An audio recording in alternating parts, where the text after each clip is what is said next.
Hello friends, study hub की इस mock test MCQ series के चौथा लेक्चर में आपका स्वागत है। चलिए हम लोग चालू करते हैं। ये एमसीक्यू लगभग बिहार स्पेशल में लगभग जितने भी क्वेश्चन बन 5,000 प्लस क्वेश्चन लगभग बिहार स्पेशल से टोटल लेके आएंगे क्वेश्चन। इससे ज़्यादा जितना हो सके, मिनिमम इतना है 5,000 प्लस, जितना हो सके 5,000 प्लस। ठीक है, प्रश्नों का पिटारा लेके आएंगे हर रोज आपके लिए। चलिए अपने बिहार को जानते हैं, इससे किस तरह के क्वेश्चन बनते हैं, किस तरह से पूछे जाएंगे, किस तरह से पूछा गया है, सारे चीज कवर करेंगे। ठीक, ये टॉपिक वाइज चल रहा है। जैसे कल जैन धर्म से जितने भी क्वेश्चन बने थे वो सारे लेके आए थे। आज बौद्ध धर्म से जितने क्वेश्चन बनेंगे तो 25 आज, और जैन धर्म से तो बहुत सारे क्वेश्चन बने थे, बौद्ध धर्म से तो बहुत सारे क्वेश्चन बने। तो कुछ क्वेश्चन आज और कुछ क्वेश्चन कल लेके आएंगे। ठीक, चलिए चालू करते हैं बिना कुछ देर किए हुए एक मोटिवेशनल कोटेशन के साथ। समस्याएं हमारे जीवन में बिना किसी वजह से नहीं आती। समस्याएं हमारे जीवन में बिना किसी वजह से नहीं आती, उनका आना इशारा है। समस्या का आना उन एक इशारा है कि हमें अपने जीवन में कुछ बदलना है। तो इससे समस्याएं से घबराए नहीं। चलिए चालू करते हैं। गौतम बुद्ध ने बोध गया में कब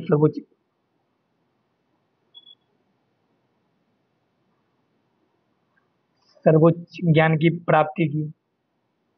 बोधि वृक्ष के नीचे, पीपल पीपल है, पीपल वृक्ष के नीचे 528 ईस्वी में, निरंजना नदी के तट पे, गया जिले में महात्मा बुद्ध ने सर्वोच्च ज्ञान की प्राप्ति की थी 528 ईसा पूर्व में। ठीक, आप लोग ये क्वेश्चन जैसे ना हम लेके आ रहे हैं स्लाइड, तो आप एक पेन निकालिए, पेज रखिए वहां पे, तो या मन में सोच लीजिए इसका आंसर ये होगा। फिर हम जब बोलते हैं तो आप मिला जी हाँ हम 528 ईसा पूर्व सोचे थे, तो मेरा सही है। अगर भूल गए थे तो यहाँ सुन लीजिए, नहीं तो अगर और ज्यादा डिटेल चाहिए तो क्विक रिवीजन करवाए तो उसका वीडियो देखिए।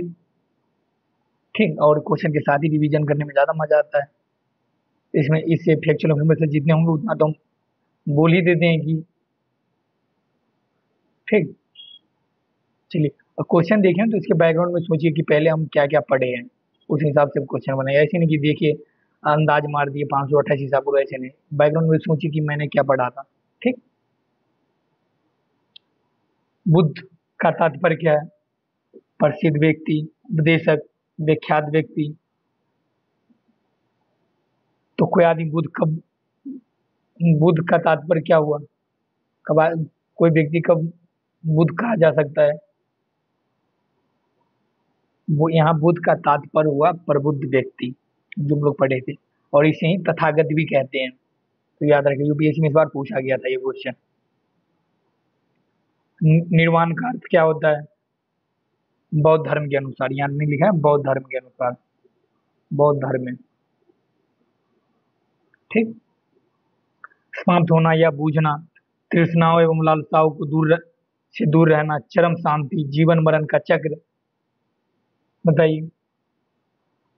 तो यहाँ निर्वाण का अर्थ होता है ये तृष्णा एवं लालसाओं से दूर रहना। तो हम पढ़े थे जैन, कल ही क्वेश्चन देखे थे। तो ये तो जैन धर्म में निर्माण का अर्थ हुआ जैन धर्म में। लेकिन यहाँ पूछा जा रहा है बौद्ध धर्म में, तो बी तो होगा नहीं। चरम शांति, तो सोचेंगे तो ऐसे तो चरम शांति कहीं पढ़े नहीं है, तो वैसे ये भी नहीं होना चाहिए। और ये जीवन मरण के चक्र से छुटकारा पाना यहाँ होता तो होने का चांस भी बन रहा था। अगर ना पता हो तो, अगर पता हो तो एक लाइन में ही उसे बूझना या समाप्त होना, सांसारिक मोह माया से मुक्ति। इसका मतलब ये हुआ जिंदगी को समाप्त करना, मृत्यु को प्राप्त करना, यहाँ निर्माण की प्राप्ति का। बौद्ध धर्म का मूल सिद्धांत क्या है? अहिंसा, अपरिग्रह, ब्रह्मचर्य। ये सब तो जैन धर्म का लग रहा है। तो अगर बैकग्राउंड में पढ़े होंगे जैन धर्म के बारे में तो दिमाग में अपने आप क्लिक करे जाए, ये सब अपरिग्रह, ब्रह्मचर्य, अहिंसा, तो ये तो पढ़े थे जैन धर्म वाले में। तो ये तीनों तो ऐसे आंसर नहीं होगा अगर ऐसे सोचते हैं तो। प- प्रति समुत्पाद देखे, इसका आंसर ये हो, इसका मतलब ये हुआ कि किसी कार्य का कारण होता है। दुख है तो दुख का कारण है, उसका निवारण भी होगा। इसके बुद्ध ने इसकी व्याख्या करके कारण का कारण कार्य कारण का संबंध बताया है। ठीक। बौद्ध धर्म के अनुसार जीवन का चरम लक्ष्य देखिए क्या है, तो निर्माण प्राप्ति करना, जीवन मरण के चक्र से मुक्ति हो जाना, मोक्ष प्राप्त करना, उपयुक्त सभी। तो ऐसे क्वेश्चन में हम अभी पढ़े हैं कि निर्माण प्राप्ति करना बौद्ध धर्म के लक्ष्य था, सही है। और जीवन मरण के चक्र से मुक्ति पाना भी था। ठीक। और मोक्ष भी पाना, तो एक तरह से इस सबसे मुक्ति पालेंगे तो एक तरह से तो मोक्ष ही पा लिए ना, तो इसका ये भी हुआ। तो इसमें से बड़ी सभी आंसर हुआ। अगर यहाँ दो, अगर बी और सी मुझे नहीं पता होता, अगर डी ए ही पता होता कि निर्माण प्राप्ति, ठीक, तो यहाँ कैसे आंसर डाल दो। लेकिन ऐसे क्वेश्चन में अगर एक ही पता हो, अगर उपयुक्त सभी हो, तो उसमें अधिकतर ना पता मरता ना क्या करता, तो अगर ना पता हो तो उसमें उपयुक्त डी मारी, वो अधिकतर सही रहता है। बुद्ध के अनुसार दुख निरोधी गामिनी प्रतिपदा क्या है? सम्यक दृष्टि, सम्यक स्मृति, सम्यक समाधि। ये सारा चीज तो अष्टांगिक मार्ग में आ जाता है कि दुख है तो दुख का कारण है तो उसका निवारण भी होगा। तो बुद्ध ने उसके निवारण के लिए अष्टांगिक मार्ग बताया, जिसमें सम्यक सम्यक स्मृति देखिए, तो सम्यक स्मृति, सम्यक ज्ञान, सम्यक दृष्टि, सम्यक संकल्प, सम्यक वाक, सम्यक कर्मांत और सम्यक स्मृति, सम्यक आजीव, ये अष्टांगिक मार्ग दिए हैं कि दुख के निवारण इससे हो सकता है। ठीक। तो इसका आंसर ये हुआ। बैकग्राउंड में पढ़े रहेंगे ना तो अपने आप दिमाग में क्लिक करेगा क्वेश्चन देख के, क्या कहीं तो पढ़े थे, इसका आंसर ये होना चाहिए। गौतम अथवा सिद्धार्थ जिसके नाम था, कितने वर्ष की आयु में सर्वोच्च ज्ञान के प्राप्त कर बुद्ध बने? तो उन्होंने 29 वर्ष की आयु में घर को छोड़ा और उसे 6 वर्ष लगा अपने ज्ञान की प्राप्ति करने में। तो 29 + 6 कितना होगा? 35 वर्ष। तो 35 वर्ष की आयु में उन्होंने ज्ञान प्राप्त कर बुद्ध बने। तो इसका बैकग्राउंड में पढ़े थे तब तो दिमाग भी क्लिक किया ना। तो ऐसे ही आप लोग भी क्वेश्चन जब बनाते तो बैकग्राउंड में कुछ चलना चाहिए जब क्वेश्चन देख के। तो इसका आंसर सी हुआ, 35 वर्ष। गौतम बुद्ध अथवा सिद्धार्थ का जन्म कब कपिलवस्तु के लुम्बिनी में हुआ, जो नेपाल के तराई में था? तो 563 ईसा पूर्व में हुआ था और इसकी मृत्यु 483 ईसा पूर्व में, ठीक, कुशीनगर में हुआ था। गौतम बुद्ध देखे, उसका बचपन का नाम सिद्धार्थ था। का लालन पालन किसने किया? तो उसकी माता महामाया थी, जिसकी मृत्यु उसके जन्म के साथ ही हो गई थी। महात्मा बुद्ध का जन्म हुआ, उसके बाद उसकी माता की मृत्यु हो गई। तो उसका लालन पालन कौन करे? तो उसकी मौसी प्रजापति गौतमी थी, उसने उसका लालन पालन किया। यशोधरा तो उसकी पत्नी थी। तो ये तो इसका आंसर गलत है। रूपनंदा नाम तो नहीं सुने थे इसमें, इन दोनों का नाम भी सुने थे, इन तीनों का। तो इसकी पत्नी थी, ये तो पहले ही मर गई। तो यहाँ प्रजापति गौतमी आंसर सी होगी। गौतम अथवा सिद्धार्थ का गृह त्याग क्या कहलाता है? तो यहाँ देखिए गृह त्याग क्या कहलाता है? ज्ञान ज्ञान ज्ञान का प्रसार करना। बुद्ध ने जब ज्ञान के प्रसार किया तो उसे धर्म चक्र परिवर्तन कहा गया। और उसने जब घर छोड़ा तो उसे महाभिनिष्क्रमण कहा गया। और जब उसकी मृत्यु हुई तो महापरिनिर्वाण कहा गया। तो यहाँ गृह त्याग की बात है। तो अपने लोग पर रिवीजन किए थे, बैकग्राउंड में पढ़े थे आप लोग, रेगुलर क्लास नहीं पढ़े होंगे। तो इसका महाभिनिष्क्रमण आंसर होगा। दिव्य ज्ञान प्राप्ति के बाद बुद्ध ने सारनाथ में 5 शिष्यों को धर्म उपदेश दिया। जब वो ज्ञान की प्राप्ति के लिए भटक, तो उसका वही 5 दोस्त जब वो उस टाइम मिले थे, जब ज्ञान प्राप्ति के लिए वो भटक रही, तो उस टाइम ये 5 दोस्त मिला था, उसी को अपना सारनाथ में पहला धर्म उपदेश दिया। ठीक। इसी के साथ बौद्ध धर्म की स्थापना हुई। स्थापना कब हुई? तो 528 ईसा पूर्व में, ये भी याद रखिए। तो बौद्ध धर्म के ये धर्म उपदेश देने की परंपरा को क्या कहा गया? यहाँ पे ये कहा जा रहा है। तो पंचस्कंध प्रति समुत्पाद कहा गया, उच्छेदवाद कहा गया। तो हम लोग पढ़े थे कि ज्ञान, बौद्ध धर्म में ज्ञान ज्ञान का प्रसार या धर्म उपदेश देने की परंपरा को क्या कहा जाता है? तो धर्मचक्र प्रवर्तन कहा जाता है। तो यहाँ आंसर बी होगा। बिहार के बौद्धकालीन गणराज्यों का विस्तृत वर्णन देखिए तो किस ग्रंथ में है? तो इसका विस्तृत वर्णन बौद्ध के 16 महाजनपदों बौद्ध के 16 महाजनपदों का विस्तृत वर्णन देखे तो ये अंगुत्तर अंगुत्तर निकाय में किया गया है। 16 महाजनपद है ना, 16 महाजनपद का विस्तृत वर्णन अंगुत्तर निकाय में किया गया। प्लस में ये बुद्ध के बुद्ध बुद्ध द्वारा सुनाए गए संक्षिप्त कथाओं का भी उल्लेख है इसमें।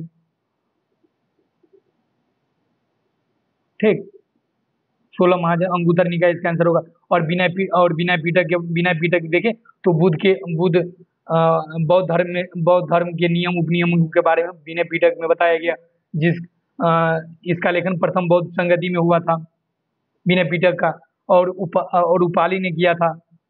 शुद्ध पीटक देखे तो इसका ये धर्म के उपदेश के बारे में शुद्ध पीटक में लिखा गया, और इसकी रचना प्रथम बौद्ध संगति में आनंद द्वारा किया गया।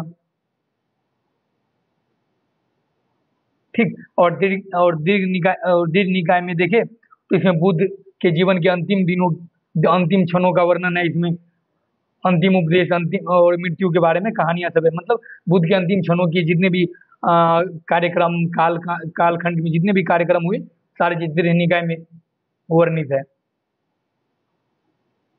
बौद्धकालीन मगध सम्राट बिंबिसार 12 नियुक्त 1,20,000 प्रजाजनों के साथ राजगिरी के नठीवन उद्यान में बुद्ध के अनुयायी बने थे। इसका उल्लेख किस बौद्ध ग्रंथ में है?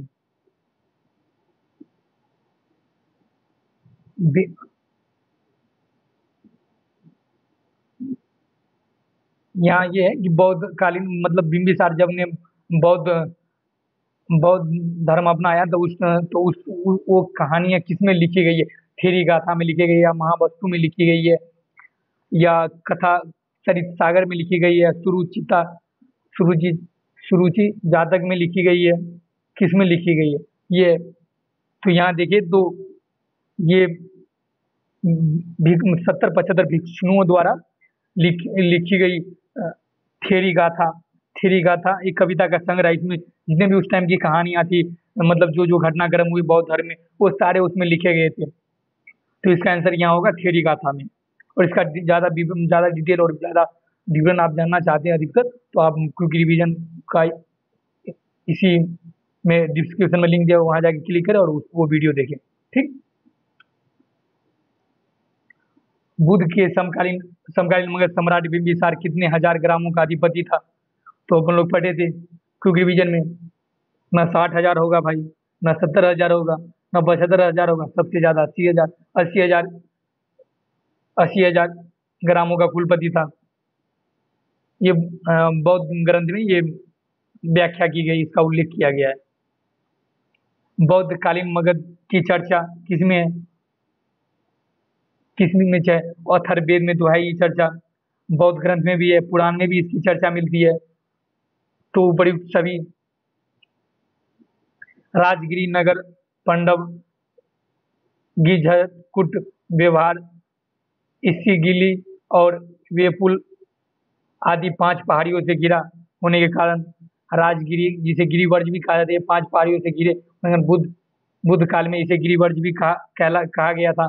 इसका उल्लेख किस बौद्ध ग्रंथ में है? तो 16 उस टाइम के 16 महाजनपदों का उल्लेख किसमें है? अभी ऊपर ही बताएं, अंगुत्तर निकाय में किया गया है। शुद्ध पिटक में पढ़े थे, शुद्ध पिटक में धर्म उपदेश की व्याख्या की गई है। यहाँ मध्यम निकाय में देखे, ये ललित विस्तार जैन धर्म से संबंधित है। यहाँ मध्यम निकाय में देखे, इसमें महात्मा बुद्ध को कहीं साधारण पुरुष के रूप में तो कहीं देवता के रूप में दर्शाया गया, इसकी व्याख्या की गई है मध्यम निकाय में। बौद्ध धर्म की सबसे प्रमुख विशेषता जिसने इसके प्रचार में सहायता प्रदान की, मतलब बौद्ध धर्म को प्रचार होने में कौन सी विशेषता है? इसमें इस चारों ऑप्शन में कौन सी विशेषता है जो सबसे ज्यादा योगदान दिया? तो अहिंसा पर बल, ये सबसे ज्यादा अहिंसा पर बल नहीं देते थे, ज़्यादा हिंसा और बल जैन धर्म वाले देते थे, क्योंकि ये केचुआ को मारना भी गलत समझते थे, क्योंकि वहाँ कृषि कृषि करेंगे तो वहाँ केचुआ सब तो मर ही जाएंगे, हल से जोतेंगे तो उसको भी वो अपराध मानते थे, तो वो ज्यादा हिंसा बल जैन धर्मी लोग देते थे। तो इसका आंसर बी तो नहीं हुआ, गलत हुआ। अष्टांगिक मार्ग तो ये कारण कार अधि दुख के निवारण के लिए बुद्ध ने सिद्धांत दिया था, अष्टांगिक मार्ग का सिद्धांत। तो इसका आंसर डी भी नहीं होगा। संघ की स्थापना और लोक भाषा का प्रयोग, ये लोक भाषा वहाँ के उस टाइम में लोक भाषा पाली भाषा का प्रचलित था, तो उन पाली भाषा में उपदेश दिया, क्योंकि लोग जब आकर्षित होंगे ना, जब उसे उसकी लैंग्वेज समझ में आएगी, तो उस टाइम उस पाली भाषा प्रचलित थी, तो पाली भाषा में लोक भाषा का ही प्रयोग किया इसलिए ज़्यादा से ज़्यादा जैन धर्म से ज़्यादा प्रचार प्रसार बौद्ध धर्म का इसीलिए हुआ, तो ये लोक भाषा का प्रयोग किया। इसका आंसर सी हुआ। बौद्ध धर्म गौतम बुद्ध देखे तो वैशाली में प्रवास कहाँ पर किया था, तो ये अमरपाली के आदेश पर नर वधु वैशाली के नर वधु अमरपाली के आदेश पे गौतम बुद्ध अपने अंतिम दिनों के समय वहाँ गए थे। अम्बल वाटिका में वो रुके थे वहीं पे, और वहीं पे भोजन ग्रहण किए, वहीं दीक्षा ग्रहण कर अमरपाली उसे शिक्षा लेकर वहीं अमरपाली ने बौद्ध भिक्षु बनने का निर्णय लिया। वो बाद में, और वो आम की वाटिका थी, वो उसे बौद्ध संघ को अपने दान में दे दिया, उसके बौद्ध संघ के विकास के लिए। ठीक, तो यहाँ अम्बल वाटिका, और इस अम्बल वाटिका है यहाँ आंसर। और ये अमरपाली के बारे में देखिए, तो अमरपाली लिच्छवी का जन कल्याणकारी देवी भी कहा जाता है। तो अगर पूछा जाए कि लिच्छवी का जन कल्याणकारी देवी किसे कहा जाता है बौद्ध काल में, किसे कहा गया था, तो अमरपाली को। बौद्ध भिक्षु अमरपाली ने एक कविता अपनी वृद्धावस्था में बुद्ध के सत्य वचनों को प्रतिपादित करती हुई लिखी थी। तो ये कविता किस पुस्तक में संग्रहित है, तो बुद्ध के जन्म को बुद्ध का निर्माण, गिरि त्याग, पहला प्रवचन। तो ये थेरी गाथा, ये व्याख्या थेरी गाथा के माध्यम से अमरपाली ने लिखी है, और ये बुद्ध के जन्म पर आधारित है ये, तो इसका आंसर ए होगा। बौद्ध ग्रंथ शतपथ ब्राह्मण, विनय पिटक आदि की रचना कहाँ हुई थी, तो बौद्ध धर्म का उद्भव कहाँ से हुआ था, तो भाई बिहार से हुआ था। तो यह इसमें बिहार कहाँ दिखे, बिहार का कोई जिला दिखे तो ऑप्शन मारना है। तो कलिंग का कोई उज्जैन का दूर तक रिलेशन नहीं है, सारनाथ का है, लेकिन यहाँ देखिए तो सारनाथ तो दिया है, लेकिन यहाँ बिहार भी ऑप्शन दिया है, तो यहाँ बिहार लगाना ऑप्शन, तो आंसर बी होगा। गंडक नदी का उल्लेख किस बौद्ध ग्रंथ में है, तो गंडक नदी का उल्लेख विनय पिटक में, लिच्छवी सूत्र में, या पंचविंश ब्राह्मण में, या शतपथ ब्राह्मण में। तो ये गंडक नदी देखे तो कौशल राज और विदेह, जो अभी मिथिला है, विदेह दोनों का सीमा पे गंडक नदी प्रवाहित करती थी, सीमा साझा करती थी। तो ये व्याख्या शतपथ ब्राह्मण बौद्ध ग्रंथ के शतपथ ब्राह्मण में की गई। तो इसका आंसर आपका ए हुआ। बुद्ध के कथानुसार देखे तो बौद्धकालीन राजाओं ने तृष्णा एवं अविद्यानाश निवारण के लिए स्थापित किए थे। मतलब कौन सा निकाय, कौन सा पीठक बुद्ध के कथानुसार राजाओं के निवारण के लिए उसे शिक्षा देकर बौद्ध मत अनुयायी बनाया जाए। तो इसमें ये कौन सा पीठक या कौन सा बौद्ध ग्रंथ था जिसमें उसकी उल्लेख किया गया है, व्याख्या किया गया है, तो विनय पिटक में किया गया, या अभिधम है, या धर्म लिखा गया, अभिधम पिटक में किया गया, विमान अटकथा में किया गया, सुद पिटक में किया गया है। तो यहाँ देखें तो संयुक्त पिटक में किया गया है, ये संयुक्त पिटक में इसकी रचना की गई है। ठीक, अभिधम पिटक में तो ये धर्म की दार्शनिक व्याख्या की गई है, विनय पिटक में नियम उपनियम के बारे में, बौद्ध धर्म के नियम उपनियम के बारे में किया गया है। तो ये दोनों तो होगा नहीं आंसर। ये विमान बहुत सुकट का था। जो भी हो, ये तो नाम सुने भी नहीं थे, तो ये आंसर जब नाम ना सुने तो सोचना, वहाँ उस पर सोचना जरूरी है, क्योंकि अगर नाम नहीं सुने शायद वही आंसर हो या ना हो। तो अधिकतर नाम ना सुने तो अधिकतर वो गलत, क्योंकि इतना बड़े कहीं ना कहीं तो नाम उसका सुने ही होंगे, तो अधिकतर उसका आंसर गलत होगा। अगर ऑप्शन में वो दिया हुआ है जिसका आप नाम अभी तक नहीं सुने, तो अधिकतर वो आंसर, उसका ऑप्शन गलत होता है। तो ये बी तो होगा नहीं, तो इसका आंसर डी होगा। वैशाली के लिच्छवियों ने अविद्या निवारण के लिए कितने संघाराम स्थापित किए थे? तो यहाँ ये फैक्चुअल इन्फॉर्मेशन है। तो ये संयुक्त निकाय में ही बताया गया है कि 7,707 संघाराम स्थापित किए गए थे। रुमन रुमनदेई किस घटना से संबंधित है? तो ये रुमिनदेई अभिलेख है ना, ये अशोक द्वारा लिखवाया गया था नेपाल के तराई में।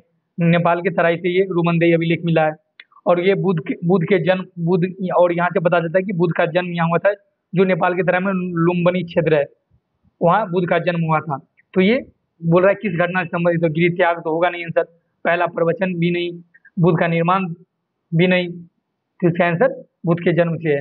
तो देखिए यहाँ अगर बैकग्राउंड में अगर कहानी आपको पता रहे ना, तो इसका आंसर निकालने में 1 मिनट भी नहीं लगेगा। तो इसीलिए रिवीजन ज़्यादा से ज़्यादा कीजिए, और इसका और ज़्यादा व्याख्या अगर देखना हो ना, तो क्योंकि रिवीजन का क्लास देखिए, और अगर उससे भी नहीं हो रहा तो आपने जो रेगुलर क्लास में पढ़ाए होंगे टीचर सर, वो रिवीजन करिए। शुद्ध साहित्य किस धर्म से संबंधित है? तो शुद्ध पिटक में धर्म उपदेश की व्याख्या की गई है भाई। अभी इतना देर से तो वही क्वेश्चन बना रहे हैं, किस धर्म से?